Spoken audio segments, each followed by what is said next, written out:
आणि पावसाचा हे थैमान सर्वदूर सुरू आहे। मराठवाड्याला सलग 5 दिवस पावसाने झोडपून काढलंय। याचा फटका जवळपास 4.5 लाख शेतकऱ्यांना बसलेला आहे। 3.5 लाख हेक्टरवरची पिकं पाण्याखाली गेलेली आहेत। 11 जणांचा यामध्ये मृत्यू झालाय। जवळपास 600 कुटुंब उघड्यावर पडली आहेत। मराठवाड्यातला शेतकरी या संकटाने हवालदिल झालेला आहे आणि सरकारच्या पंचनाम्यांची वाट बघतोय। त्याची व्यथा मांडणारा हा रिपोर्ट बघूया। सलग 5 दिवसांचा पाऊस, सततच्या पावसानं मराठवाड्याची केलेली ही अवस्था। पिकं पाण्याखाली आहेत आणि शेतकऱ्याच्या डोळ्यात पाणी आहे। मन फाटलेल्या आभाळाला बरं वाईट बोलतंय आणि मेंदू सरकार पंचनामे करेल, मदत करेल अशी समजूत घालतंय। पण अद्याप तरी निराशेशिवाय हाती काहीच आलं नाहीये।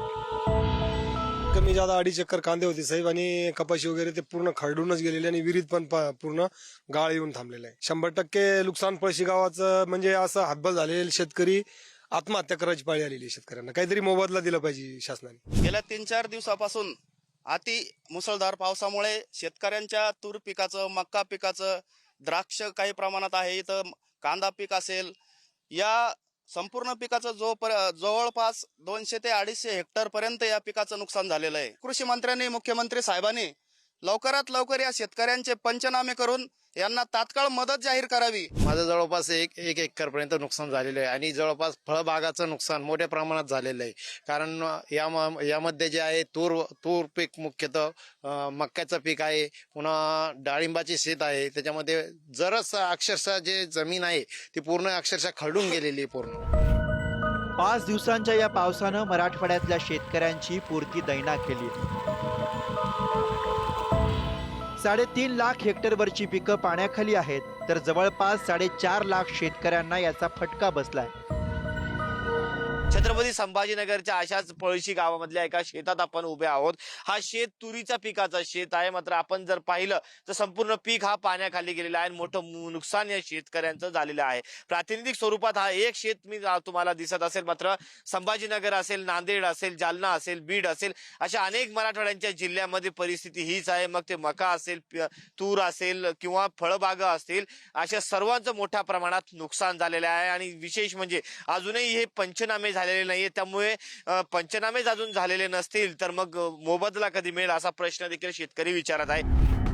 मराठवाड्यात आतापर्यंत सरासरी 475 मिलीमीटर इतक्या पावसाची नोंद झाली।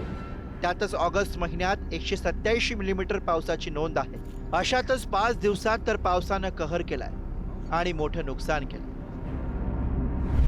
5 दिवसात 11 जणांचा मृत्यू झालाय। 558 कुटुंबांचा संसार उघड्यावर आलाय। 500 जनावरं दगावली आहेत। एकूण 1154 गावं बाधित झाली आहेत। 4,38,351 शेतकरी बाधित, तर 3,58,370 हेक्टर शेती पिकांचं नुकसान झालंय। आभाळ कोसळल्यानं मराठवाड्याच्या वाट्याला आलेलं हे नुकसान, या संकटातनं मराठवाड्यातल्या कुठल्याच जिल्ह्याची सुटका होऊ शकलेली नाही।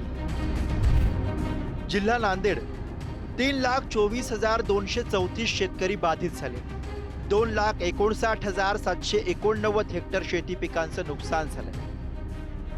हिंगोली 58,817 शेतकरी बाधित झाले। 56,806 हेक्टर शेती पिकांचं नुकसान झालंय। परभणी 31,172 शेतकरी बाधित आहेत, तर 21,091 हेक्टरवर पिकांचं नुकसान झालंय। धाराशिव 15,590 शेतकरी बाधित आहेत, 15,326 हेक्टर शेती पिकांचं नुकसान झालंय। जालना 9 जनावरांचा मृत्यू झालाय, 66 घरं आणि गोठ्यांचं नुकसान झालं। छत्रपती संभाजीनगर 214 शेतकरी बाधित आहेत, 1,252 हेक्टर शेती पिकांचं नुकसान झालं। बीड जिल्ह्यात 3,407 शेतकरी बाधित आहेत, तर 2,045 हेक्टर शेत पिकांचं नुकसान झालं।